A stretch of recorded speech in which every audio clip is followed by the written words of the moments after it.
So I've got some more Soundflow stuff for you today. I've had people asking me about the way I'm using the Streamdeck and some of the different decks I have in there, and along with some of the other scripts and macros and all that kind of stuff. People, they just want to see the layouts of how I've got stuff organized. So I thought today I would just kind of walk through all of my decks, and maybe it'll be interesting for you. Maybe not, because there's a lot. So let's hop over to those. This is what I call my Finder deck, and this is the deck that shows up when I start up my computer. If I'm in the Finder on the Mac, this is what shows up. So this top row, these all here, these open different folders on my computer. So reference mixes, my work drive is what I work off of, client assets, delivery, etc.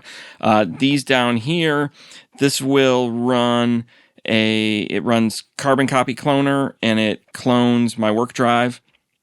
I always have a backup of that. It runs on schedule every day, but throughout the day I will run it, especially if I'm moving from one project to another.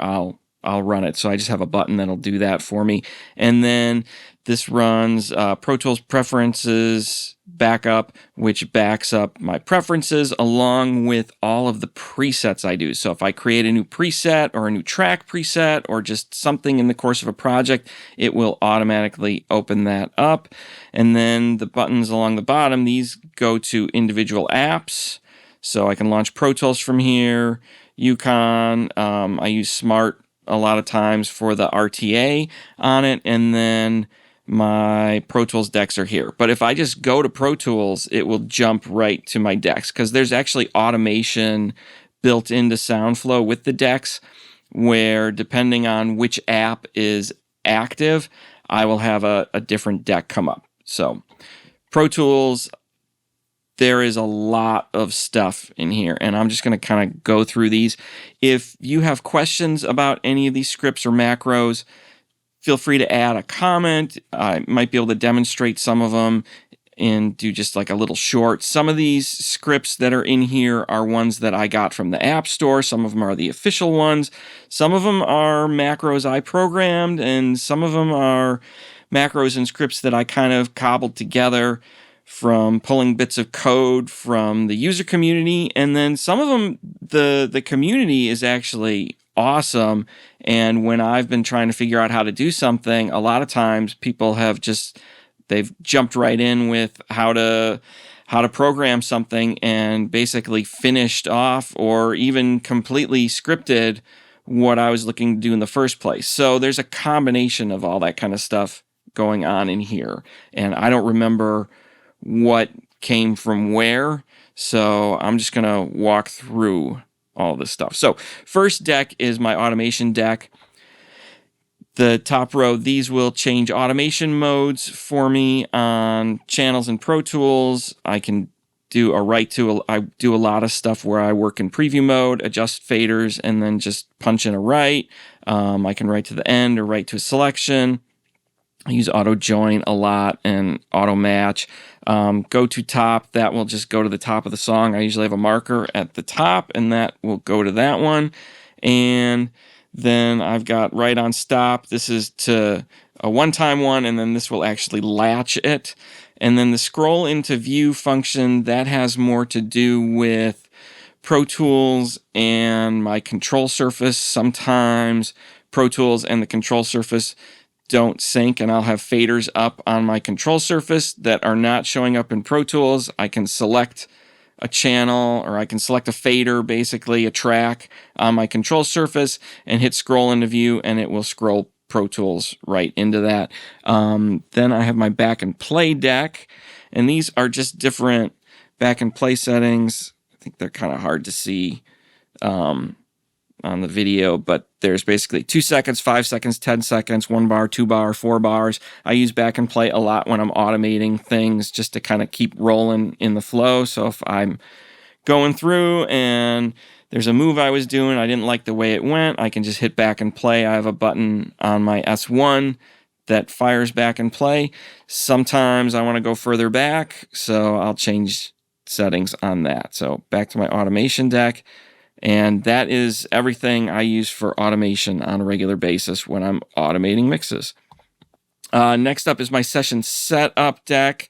And I've got several like deeper decks in here. My music track presets one is all of my music track presets. So when I'm importing a session from somebody, I'll go through and just hit these.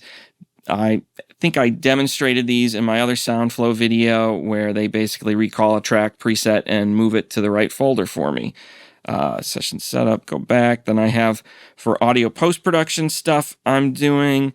Again, these are track presets, and they put things in different folders. I think Rough Mix actually moves... it'll move a file to a specific track I already have in the session.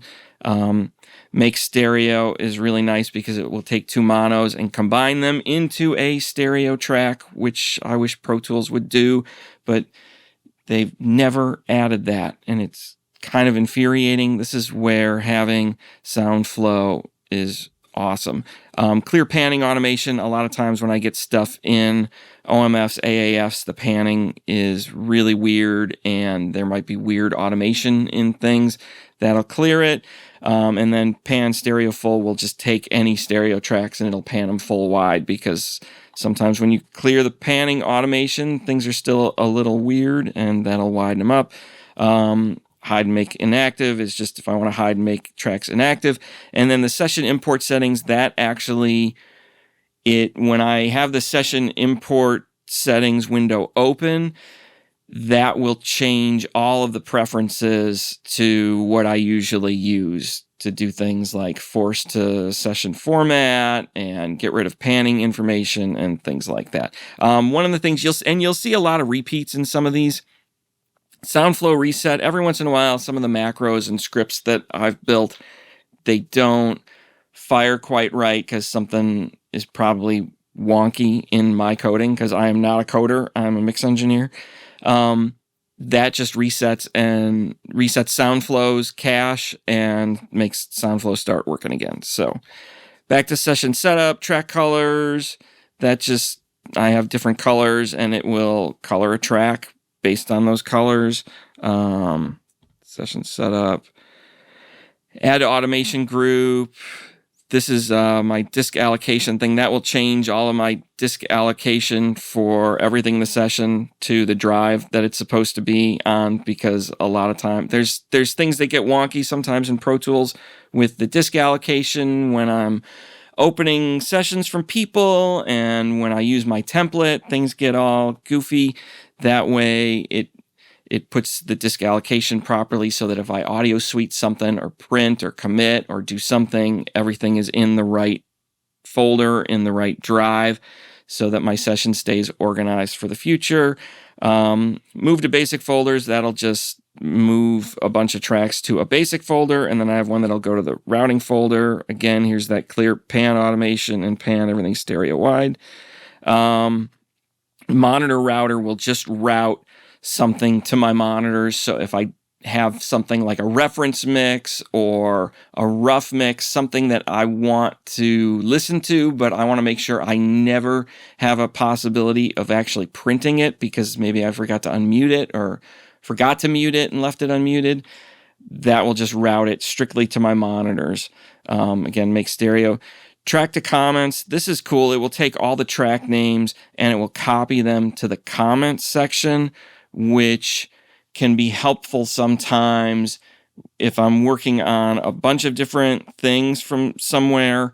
If they've got funky naming on things, I might want to rename it. But if I want to import another session from them later on that has the same kind of funky names, I can kind of move things back and forth using this. And I have another macro somewhere, and it will actually copy the comments to the track name, so I can rename things back and forth and make things a little easier.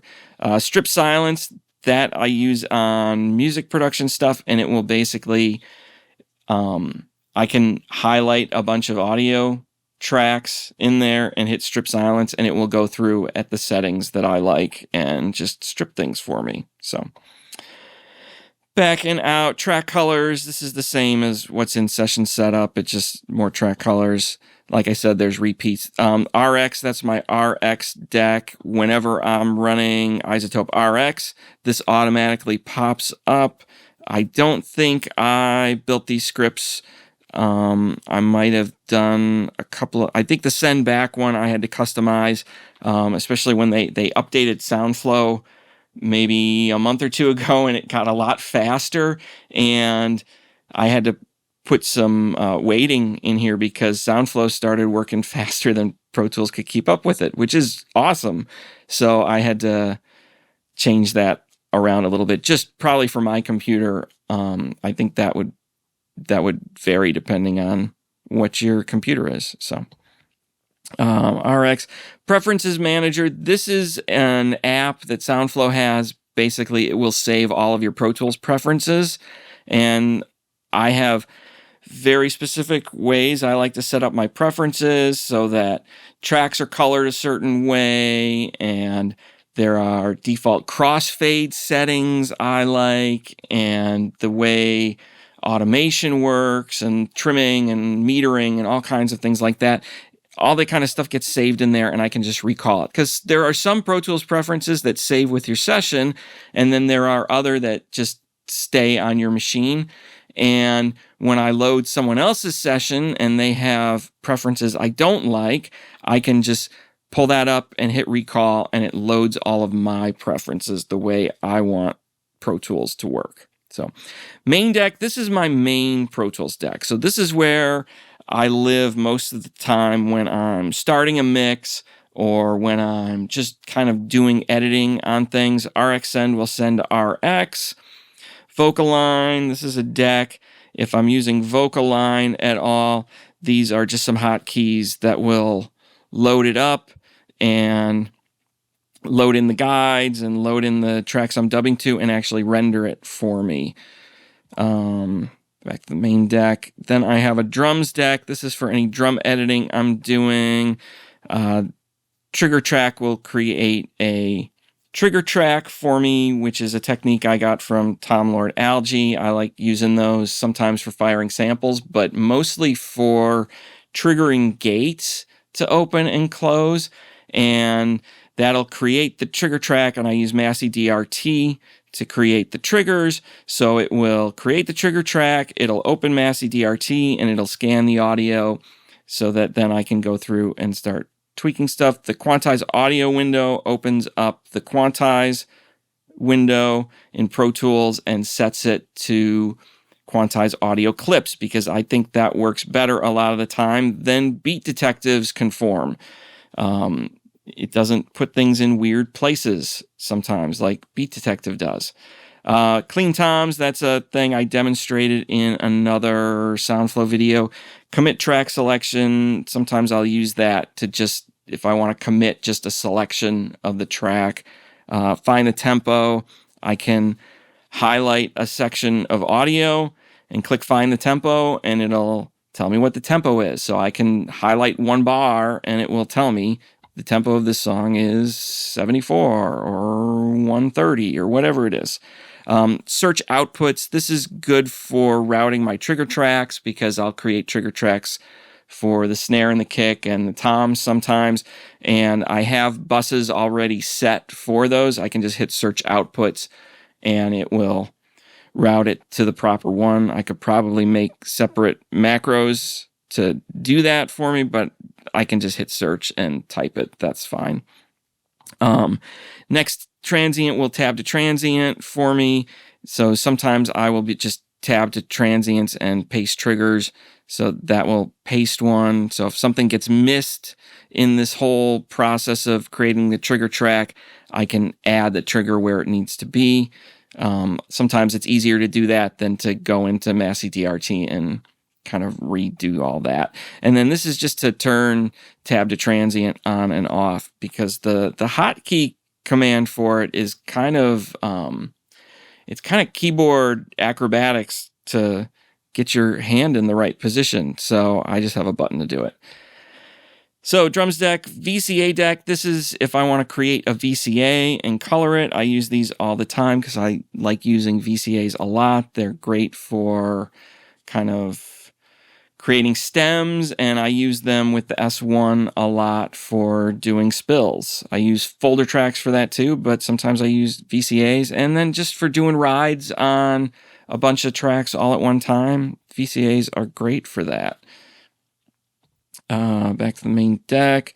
My print deck, this is for when I'm printing things. I have a print track preset that makes sure that things like heat isn't on and that the routing is only to the monitors, so I will never accidentally print that. It's similar to the monitor router, but there's a little more to it.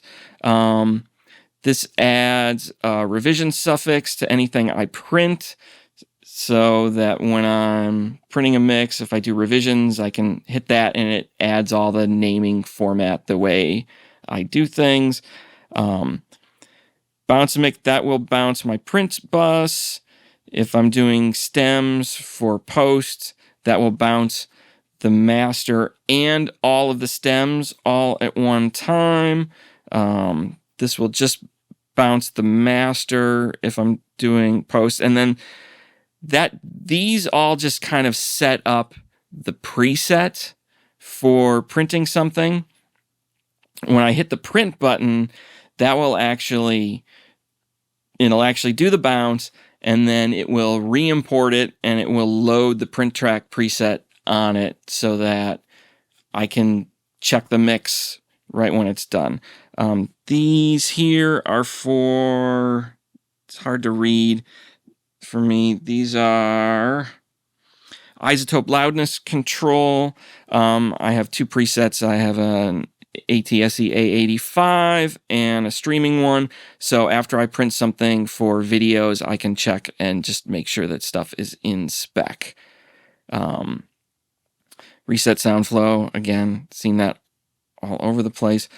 Bounce Factory is a new app from Andrew Sheps for bouncing lots of mixes. I'm starting to play around with it. I'm not sure I'm going to use it much because I don't need to do stems a lot of times the way that he does. The music clients I'm working for usually don't need stems, and the deliverables I'm giving them are much easier to do. Auto offline bounce is another way to kind of print stems. So I'll go back and forth. This is a free one that's in the App Store for Soundflow. All right, keep going. So back to my main deck. Print deck, separate and mute will separate a clip and mute it, so I can highlight a section of audio and just mute it. This is my deplosive thing. I think I demonstrated this in my other Soundflow video. And then plugin search just pulls up the search window on an insert for a plugin. Most of the time, I know what plugin I want to use on something. If I want to insert it, I can just hit that and type it. Same thing goes for the search sends. Works really nice. I have decks for plugins, and I'll show you those, but those are more for when something I thought was going to work didn't work, and I'm looking for ideas. I have those so that I can remember, oh yeah, I have that plugin, because there's so much stuff in my list. Sometimes I forget the stuff that's in there, and I don't want to go through menus in Pro Tools. That's part of what I'm using this for, is anything that I would normally go through a menu on, I just have a button that kind of does that for me. So plugin search sends. Melodyne, this is my Melodyne deck. When I'm tuning something, I will create a separate tuning track, and that creates the track, sets the routing on the original vocal track for me. Prep will load it all into Melodyne for me, and then when I'm done doing the tuning, that will basically commit the whole thing. Duplicate playlist, that plus is how I denote tracks that I'm tuning. I usually put a plus after anything that I have tuned. That I can use on the original vocal it'll just duplicate the playlist, so then I can copy the printed version up onto that one. And then these are back and play settings because I change those around a lot when I am tuning. This is a back and play button. I don't use this anymore since I integrated the S1, and I have a button on there to do back and play. So back to the main deck, Melodyne. This is my dialogue editing deck. So I have some clip gain settings that'll do that quickly. If I don't want to use the hotkeys on my keyboard, sometimes it's easier. I can just go add 2.5 dB, add 5, and it will just do it for me. Again, these are repeats from before, and then this is ambience match. Sorry, where I'm sitting, it's hard to read. Ambience match, RX sends to RX. This is a deplosive to RX, and these just, they load that loads up the audio suite. This actually loads deplosive and runs it on something. So if sometimes this guy doesn't work the way I want it to, and I need to hit something with a heavier hammer, and that will usually do it a little bit better. RX duplicate playlist will, again, it kind of does the same thing I do with the tuning track, where it will just duplicate the playlist and note it as RX so that I can go back and forth between what I did in RX and the original. So if I overcook something, I can get back. Always like being able to go back, and having playlists for that is really nice. Commit insert A. This will just commit whatever is on insert A on a track. And then this is my new Clarity VX Pro deck. And basically, like, Clarity is awesome. It adds a fair amount of latency to things when you're running it, and it's also kind of processor intensive. So once I have it dialed in, it's nice to just print it. So this will duplicate the playlist and render Clarity. It'll copy the settings from the plugin on the track, disable the plugin on that track, load up the audio suite, paste the preset that I had into there so that it'll paste the settings from the actual track into the audio suite version, render it, does the duplicating playlist, it does all of that. So I don't know, what is that? Half a dozen different things it does just with one button push. And then this kind of splits out some of that functionality. If I need to just render stuff, that will render it. Again, it'll copy the settings and render it, and then I can duplicate the playlist. And then if for some reason I need to reactivate the plugin and kind of render it on a different part of the audio, maybe I didn't do the entire track, that's what this is for. It'll just reactivate it so that I can adjust the settings. And then again, I can hit this because this also does the same stuff as this one, where it disables the plugin when it's all done. So, oh, I didn't put a back button in that. That's kind of, I'm going to have to fix that. So if I go back to my Finder on my machine now, I can get back to Pro Tools. All right, so main deck, DX edit, that's everything. Commit the track selection. That's another place to scroll into view. That's a repeat. The rest of these are all repeats. Main deck. So plugins, these are the main things I probably go to the most. For plugins, I just have those there. And if I press one of these, it'll insert it on whatever the first available insert is. And then I have all of my compressors, gates, dynamics are in here. This is kind of saturation, harmonic stuff, EQs. I don't use a ton of different EQs. The Puig Tech, I'll use a bunch. I like the Sheps. Most of the time I'm doing stuff with the Pro Q3 or F6. Soothe I've got in there as well. And what is that? Sheps Omni Channel is there. EQ, and then effects stuff. Reverbs, clear mountains, phases, a flanger. So Brower Motion is down there.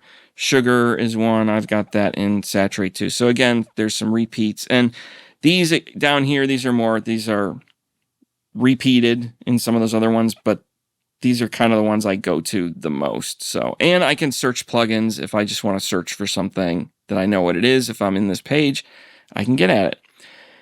Effects, this is similar to the plugin page. This will load my vocal effects returns on a track. This will load the kit effects returns, rest of my effects returns I might use. This is my parallel bus I use sometimes. I can create a trigger track in here again. These are the vocal effects sends. So these are the returns that actually pull up the reverbs and the effects returns. If I have an audio track and I want to just send it to all of my vocal effects, that's what these are for. And that's my drum spank. This will get at the plugins for effects. So if I create one, if I go back up, like I can just create a send on a track. And then if I need to put a plugin on it, those are usually my kind of go-to reverbs and delays. Although H delay is missing, I need to get one for that. So, I don't use these two very much. I mean, the two that I use the most is really these three, which is why those three are kind of up there. And then these utilities I use a bunch too. Defaulter, I use this on just about every session that comes in because it will adjust clip gain on all the tracks and gets all of the gain staging the way I like it. And I think I did a video on using defaulter. So back to the main deck. Actually, back to the Pro Tools decks. VCAs, that's the same as the VCA deck that was in my main deck. And then I have these utility ones. So these are just a bunch of kind of random Pro Tools things I do sometimes. I can change the height of all the tracks. That'll hide all the inactive tracks and show only the active tracks. That opens the disk allocation window, but doesn't change anything. Free first insert is cool. I don't know who wrote that one, but it is awesome. That might have been an Andrew Sheps one, because it will drag all of your inserts around and just open up that first insert, which can be really helpful sometimes. Small tracks will make all of my tracks small. Small folders will just grab the folder tracks and shrink them, because sometimes when I'm working in the edit window, I don't really need to see those there. I just use the folders on my control surface with the Avid Control app to do spills. And on the Avid Control app, they're the size I need them, but visually, I don't really need to see them in the edit window that way. Same with VCAs. So this will just shrink all of the VCA tracks to be really small inside the edit window. Remove inactive inserts is cool because a lot of times I will have stuff on channels that I might have the plugin in a preset just deactivated.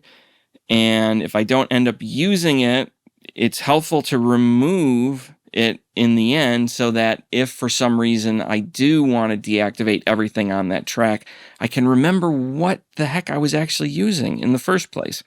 So remove inactive sends, same kind of thing. It will just remove anything that's deactivated on the sends. Clear inserts gets rid of all of the inserts on something. So if I want to start over on something, that will clear it. And then this will just make all of my drums tracks medium. So I had to set up a second utility page. So these are playback engine buffer settings. I usually live at 256, but every once in a while I might be working on something where I need to increase the buffer size, and I can just do that with a button press. This is the script that copies the comment name to the track name. This is Andrew Sheps, his offset. So this is the offset counter deck that I use. The offset counter is just great for zeroing the time of where you're, like, you can basically put your selector anywhere in the session and have a counter that works at 0. And that's really helpful for me because I do a lot of stuff with live projects where I might be doing, 3 or 4 songs and the whole program is in my timeline and it's 20 minutes long. I've done stuff where it's like 2 hours long. But when I'm sending mixes out for approval, I'm sending out the individual things. A lot of times I'm not sending the whole program all at one time for somebody. So I might have a song that starts at 37 minutes in my session, but to the client, they're going to press play on the file and it's going to be right at 0. So they're going to send me a whole bunch of times for making some mix changes and revisions that don't mean anything to me. I can just create an offset counter with this, and then all the times that they have will make sense. I can just enter the times into that counter and it moves my timeline to right where I need to go so that I can do the changes for them and move on. It works really great. Sometimes I use mixup.audio for delivering mixes for approval. And that's great for kind of one-off songs and things like that. And they have a plugin that kind of does some of the same thing, but on the really big projects, like I did one in January it was probably 2 hours, maybe even longer than that. This thing, it paid for itself in using it on that project because it just saved me hours in doing all of the changes I needed to do for that.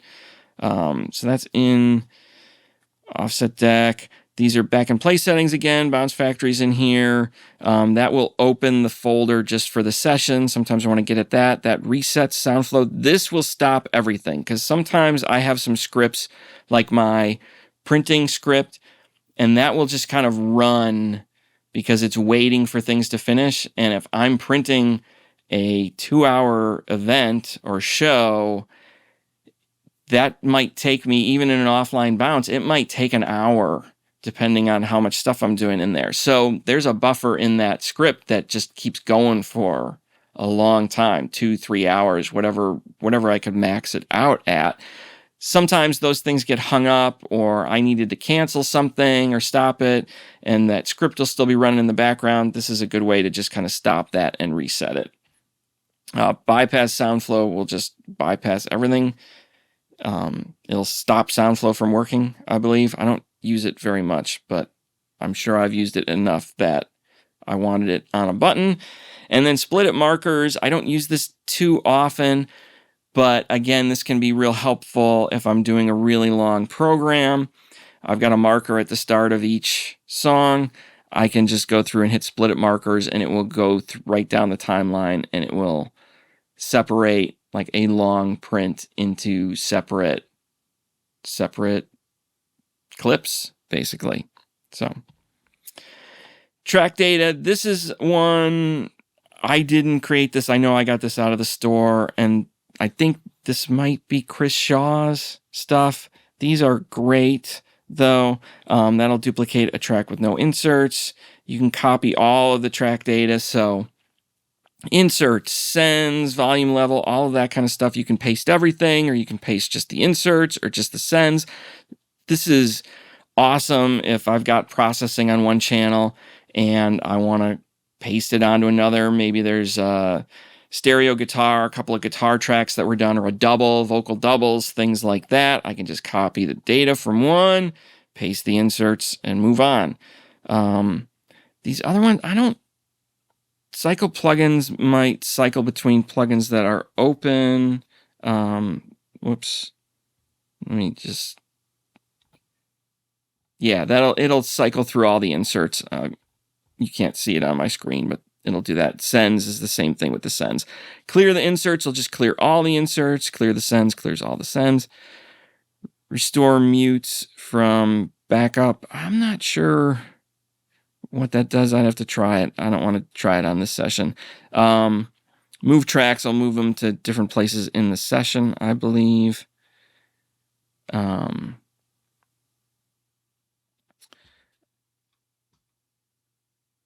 Yeah, it'll do something. Whoops. Stereo to left mono. That'll take a stereo track and just pull out the left side of it and make it mono. So if you've got something that comes in that isn't actually stereo, but it's a stereo audio file, you can grab just the left and turn it into mono that way. That never happens to anyone. So dual mono to stereo, it's just another script that turns something into stereo. I I actually wrote my own, but I used to use that one quite a bit. So, Pro Tools, these are the stock Pro Tools ones that they just added in the latest version of Soundflow, and these are awesome. Just about everything you want to do in Pro Tools is in here. I haven't dug into these too much yet, but I have a thing there to get at them, and then Finder Deck. So that's my Stream Deck, and that was long because there's a lot of stuff. I mean, I've been really surprised at how big a part of my workflow this has become. I've been using Pro Tools for over 20 years. I'm a hotkey junkie, and I've been using Soundflow now for just under a year and a half, and it is a huge part of my workflow. I've been really surprised at how quickly I kind of got into that and how deep everything is with it. So if you haven't checked out Soundflow, go check it out. If you've got questions about any of these decks or any of these macros, if there's something you want to see in action, let me know. Maybe I can do a short for you, and I'll put a link to Soundflow in the description and a link to all my websites. If I can help you with something audio related, education wise, or mixing, please reach out to me. Thanks for watching and hanging in there for this entire video, and I will talk to you soon.